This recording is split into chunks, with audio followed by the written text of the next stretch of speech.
رب اشرح لي صدري ويسر لي امری واحلل عقدۃ من لسانی یفقهوا قولی واجعل لي وزیرا من اہلی. انشاءاللہ اس ویڈیو میں جو قرآن کا فلسفہ دیکھنے جا رہے ہیں وہ یہ ہے کہ انسان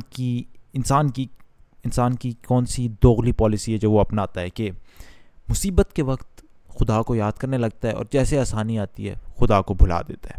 تو چند آیات آپ کے سامنے ترجمے سے رکھتا ہوں. اعوذ باللہ من الشیطان الرجیم، سورہ 17 آیت نمبر 83. انسان کا حال یہ ہے کہ جب ہم اس کو نعمت عطا کرتے ہیں تو وہ اینٹ اور پیٹھ موڑ لیتا ہے، اور جب ذرا مصیبت سے دوچار ہوتا ہے تو مایوس ہونے لگتا ہے. اور یہ ایک ایسا انسان کے کردار کے اندر ایک کمزوری ہے جس کی وجہ سے عام انسان بھی ایسے لوگوں سے جب پالا پڑتا ہے جو صرف اپنے مقصد کے لیے ایک کریکٹر بنا کے رکھتا ہے. پھر سورہ نمبر 41 آیت نمبر 49. انسان کبھی بھلائی کی دعا مانگتے نہیں تھکتا، اور جب کوئی آفت اس پر آ جاتی ہے تو مایوس اور دل شکستہ ہو جاتا ہے. سورہ نمبر 41 آیت نمبر 51. انسان کو جب نعمت دیتے ہیں تو وہ منہ پھیرتا ہے اور اکڑ جاتا ہے، اور جب اسے کوئی آفت چھو جاتی ہے تو لمبی چوڑی دعائیں کرنے لگتا ہے. ذو دعائن عریض. پھر سورہ نمبر 10 آیت نمبر 12. انسان کا حال یہ ہے کہ جب اس پر کوئی سخت وقت آتا ہے تو کھڑے اور بیٹھے اور لیٹے ہم کو پکارتا ہے، مگر جب ہم اس کی مصیبت ٹال دیتے ہیں تو ایسا چل نکلتا ہے کہ گویا اس نے کبھی اپنے کسی برے وقت پر ہم کو پکارا ہی نہ تھا. اور اس طرح حد سے گزر جانے والوں کے لیے ان کے کرتوت خوشنما بنا دیے گئے ہیں. اور آپ دیکھیں یہ قرآن جو ہے انسان کو اس کی نفسیات، اس کی حقیقت، اس کو ایک آئینہ دکھا رہا ہے کہ یہ تمہاری حقیقت ہے، اس طریقے سے تم کرتے ہو. اور یہ اچھی بات نہیں ہے، میں آگے جا کے دکھاتا بھی ہوں. پھر سورہ نمبر 39 اور پھر آیت نمبر 8. سورہ نمبر 39 کی آیت نمبر 8. انسان پر جب کوئی آفت آ جاتی ہے تو وہ اپنے رب کی طرف رجوع کر کے اسے پکارتا ہے. پھر جب اس کا رب اسے اپنی نعمت سے نواز دیتا ہے تو وہ اس مصیبت کو بھول جاتا ہے جس پر وہ پہلے پکار رہا تھا، اور دوسروں کو اللہ کا ہمسر ٹھہراتا ہے تاکہ اس کی راہ سے گمراہ کرے. اے نبی صلی اللہ علیہ وآلہ وسلم، اس سے کہو کہ تھوڑے دن اپنے کفر سے لطف اٹھا لے، یقیناً تو دوزخ میں جانے والا ہے. پھر سورہ نمبر 10 کی آیت نمبر 22. وہ اللہ ہی ہے جو تم کو خشکی اور تری میں چلاتا ہے، چنانچہ جب تم کشتیوں میں سوار ہو کر باد موافق پر فرحان و شاداں سفر کر رہے ہوتے ہو،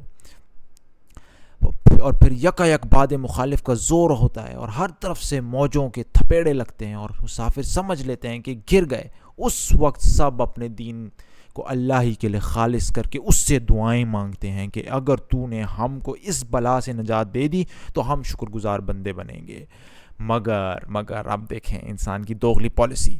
مگر جب وہ ان کو بچا لیتا ہے تو وہی لوگ حق سے منحرف ہو کر زمین میں بغاوت کرنے لگتے ہیں. لوگوں، تمہاری یہ بغاوت الٹی تمہارے ہی خلاف پڑ رہی ہے. دنیا کے چند روزہ مزے ہیں، لوٹ لو، پھر ہماری طرف تمہیں پلٹ کر آنا ہے. اس وقت ہم تمہیں بتا دیں گے کہ تم کیا کچھ کرتے رہے ہو.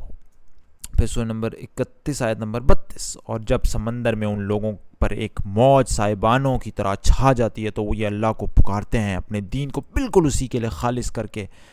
جب وہ بچا کر انہیں خشکی تک پہنچا دیتا ہے تو ان میں سے کوئی اقتصاد برتتا ہے اور ہماری نشانیوں کا انکار نہیں کرتا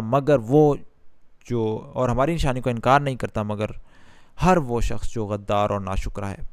اور پھر سورہ نمبر 17 آیت نمبر 67. جب سمندر میں تم پر مصیبت آتی ہے تو اس ایک کے سوا دوسرے جن کو تم پکارا کرتے ہو وہ سب گم ہو جاتے ہیں، مگر جب وہ تم کو بچا کر خشکی پر پہنچا دیتا ہے تو تم اس سے منہ موڑ جاتے ہو. انسان واقعی بڑا ناشکرہ ہے.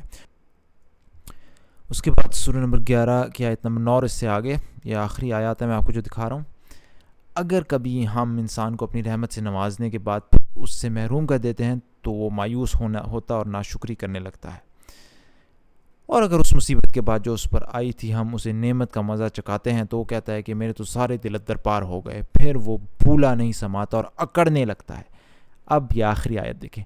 اس عیب سے پاک اگر کوئی ہیں تو بس وہ لوگ جو صبر کرنے والے اور نیکوکار ہیں، وہی ہیں جن کے لیے درگزر بھی ہے اور بڑا اجر بھی. اب آپ دیکھیں انسان کی دوغلی پالیسی. مصیبت آئی، یا اللہ مدد یا اللہ مدد، اور جیسے مصیبت گئی، خدا کون ہے بھائی، تو اس میں بھی یہ بات یہ ہے کہ حقیقت میں بھی جو شخص ہر حالت میں ایک مستقل مزاجی نہیں دکھاتا، اس کا مطلب اس کا کردار کریکٹر سٹیبل نہیں ہے، وہ کسی ایک اصول پر کھڑا نہیں ہے. ایسے شخص سے ویسے لوگ تنگ آ جاتے ہیں کہ یار یہ تو اپنے مطلب کا وہ کام کر کے یہاں سے نکل جاتا ہے. اس تھرو آؤٹ ہر دنیا کے ہر فیلڈ کے اندر اس کی سیم اس کا کریکٹر نہیں رہتا. تو ویسے ہی ایسے لوگوں سے لوگ متنفر ہو جاتے ہیں. کوئی اچھا کریکٹر نہیں، یہ دکھاتا ہے آپ کے کردار کے اندر لیک آف اسٹیبلٹی، کہ آپ کا کردار ثابت قدم نہیں ہے، بدلتا رہتا ہے، رنگ بدلتے رہتے ہیں. تو ہر حال میں غربت ہو تو بھی خدا کو یاد کریں، امیری ہو تو بھی خدا کو یاد رکھنا چاہیے. تو یہ بہرحال ایک فلسفہ تھا قرآن کے تمام مختلف فلسفوں سے، اور اس کا ایک مقصد یہ بھی ہے کہ آپ لوگ قرآن کو خود پڑھیں اور سارے فلسفے ہمارے ذہن میں بار بار ریفریش ہوں، اور انہی کو دیکھ کے، اور دیکھیں انہی کو دیکھ کے جو ہے ہم اس دنیا کی، کیونکہ یہ دنیا کے امتحان ہے نا، ایک سفر ہے لیکن ایک آبسٹیکل سمجھنے، ایک آبسٹیکل ریس، اس میں ہمارے سامنے آبسٹیکلز آئیں گے، امتحان آئیں گے، اس کے آسانی پیدا کرنے کے لیے فلسفے ہمارے سامنے تاکہ دنیا کے جو امتحان ہے وہ آسان ہو جائے.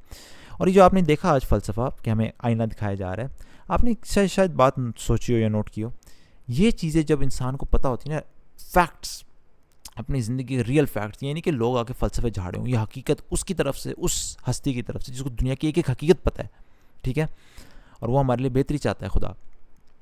تو اب میں آپ کو جو بتانے لگا ہوں کہ بات یہ ہے کہ میں نے جتنا دیکھا، یہ جتنی ذہنی بیماریاں، سو کالڈ ذہنی بیماریاں، اور مجھے یہ پرابلم ہے، یہ انزائٹی، یہ وہ، اگر آپ کو یہ حقیقتیں پتہ چل جائیں، کبھی آپ کو وہ ذہنی بیماریاں ہو سکتی ہیں. کیونکہ دیکھیں اینڈ میں وہ کہتے ہیں نا جی، وہ آپ کاؤنسلنگ کر لیں. کاؤنسلنگ کیا ہوتی ہے؟ باتیں کر رہے ہوتے ہیں نا بیٹھ کے، یا اگر ایک چھوٹی بہت دوائی وغیرہ دے دیں، لیکن کیا ہوتا ہے اصل میں بیٹھ کے کسی سے بات کرتے ہیں، وہ آپ کی سنتا ہے اور آپ کو گائیڈ کرتا ہے، آپ کو شاید موٹیویٹ کرتا ہے. قرآن کیا کرتا ہے؟